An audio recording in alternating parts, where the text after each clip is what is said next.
তায়েফের কথা ভেবে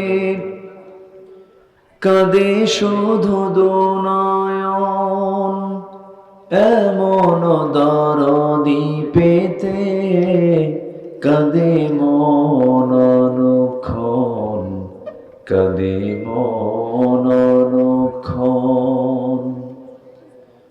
ওহদে দাঁতহারা আহমদ যখন লৌহ মাখা কিয়ামতে উঠবে তখন, জিহাদ না করে কিভাবে দেখাবে তুমি চাঁদ চেহারা রূপে ওয়াতুল। আল্লাহুম্মা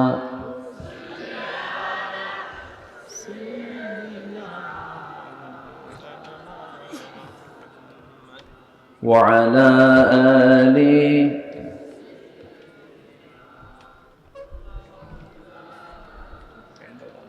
সবাই বলুন বালাগাল উলা বিকামালিহি কাশাফাত তুজা বিজামালিহি হাসুনাত জামিউ খিসালিহি সাল্লু। আরবের বুকে মক্কার পরে যেথায় মা আমিনার ঘর, খোদার রহমতে কৌসার হয়ে ঝরছে বারংবার। বালাগাল উলা বিকামালিহি কাশাফাত তুজা বিজামালিহি হাসুনাত জামিউ খিসালিহি সাল্লু আলাইহি।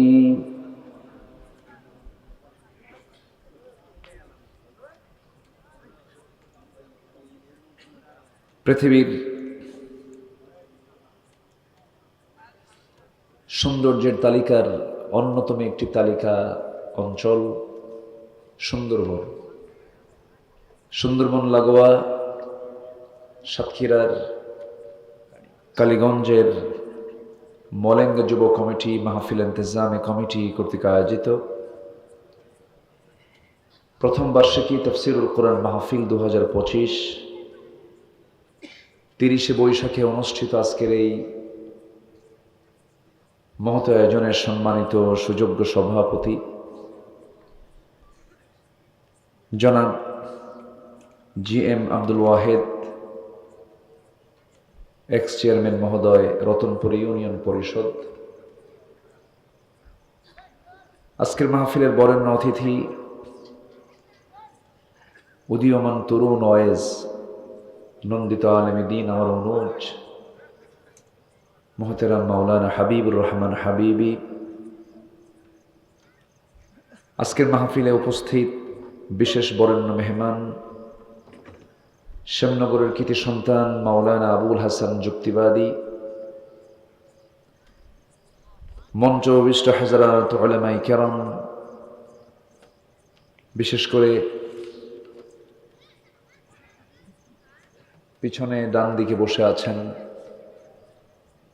সাতক্ষীরা থেকে আগত নন্দিত আলেমে দ্বীন মুহতারাম মাওলানা মনিরুল ইসলাম বিন শামস সহ উপস্থিত আজকের মাহফিলের প্রধান আকর্ষণ যাদেরকে নিয়ে আজকের এই সাজানো গোছানো বর্ণাঢ্য আয়োজন, সম্মানিত প্রাণপ্রিয় দ্বীনী ভাইরা, আড়ালে বসে আছেন শ্রদ্ধেয়া সম্মানিতা মা বোনেরা। আলোচনার প্রথমে আনুষ্ঠানিকতার মধ্য দিয়ে আমার পক্ষ থেকে আবারও দিল খোলা সালাম, আসসালামু আলাইকুম ওয়া রাহমাতুল্লাহি ওয়া বারাকাতুহু। সালামের জবাব এটা দুর্বল মনে হচ্ছে, রাগ করেছেন মনে হয় নাকি? আসসালামু আলাইকুম ওয়া রাহমাতুল্লাহ। সবাই কেমন আছেন?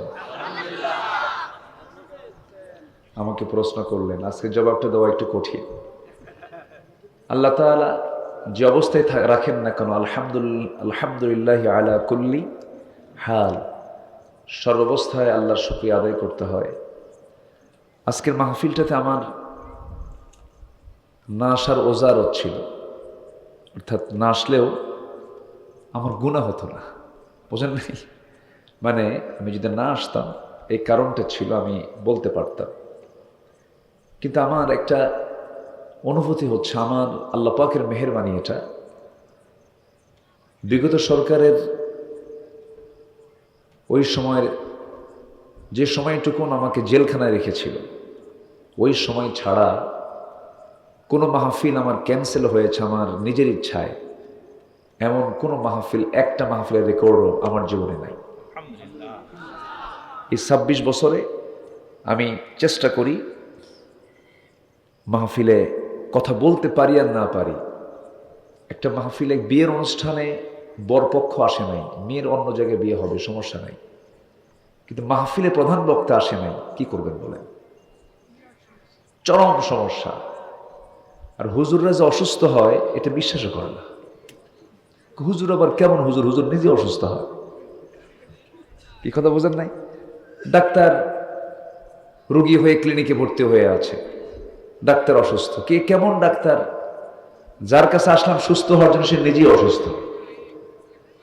কিন্তু মা লিহাদার রাসূল ইয়ামশি ফিল আসওয়াক ওয়া ইয়াকুলুত তুআম, এই রসুল কেমন রসুল যে বাজারেও যায় আবার খাবারও খায়? এটা আবার কেমন রসুল? রসুল কিনে এই কথা বলতো। তো যাই হোক, আমি যতক্ষণ একটু ভাঙ্গাচোরা কথা বলবো, আজকে কথা বলার মতো সেই শক্তিটা আমার ভিতরে আজকে কাজ করছে না। আমি যতক্ষণ কথা বলতে চাই, আমাকে এই ভাঙ্গা ভাঙ্গা ভাবে আমাকে সময় দেবেন? সবাই সময় দিতে রাজি আছেন তো? আমাকে তো সবাই চেনেন আলহামদুলিল্লাহ। প্রযুক্তির কল্যাণে আমাদের এই আলোচনাগুলো, সাউন্ডগুলো কোটি কোটি মানুষের কাছে চলে গেছে। গোটা পৃথিবীর যেখানেই বাংলা ভাষার মানুষ, প্রায় 40 কোটি মানুষ, 40 কোটি, ত্রিপুরা, আসাম, পশ্চিমবঙ্গ, কলকাতা, বাংলাদেশ। পৃথিবীর ৯ম ভাষা হচ্ছে বাংলা ভাষা, এটাকে খাটো চোখে দেখার কোনো সুযোগ নাই। এই 40 কোটি মানুষের কাছে আমাদের আওয়াজগুলো, কোরআনের আলোগুলো, কোরআনের বাণীগুলো ছড়িয়ে পড়েছে। একটা আন্দোলনও হয়েছে বটে, এটা বিশাল বড় একটা অর্জন, কিন্তু এটা বলি আলহামদুলিল্লাহ। এই যে 24-এ কি বলে, 24-এর যে জুলাইয়ের যে আন্দোলনটা হলো,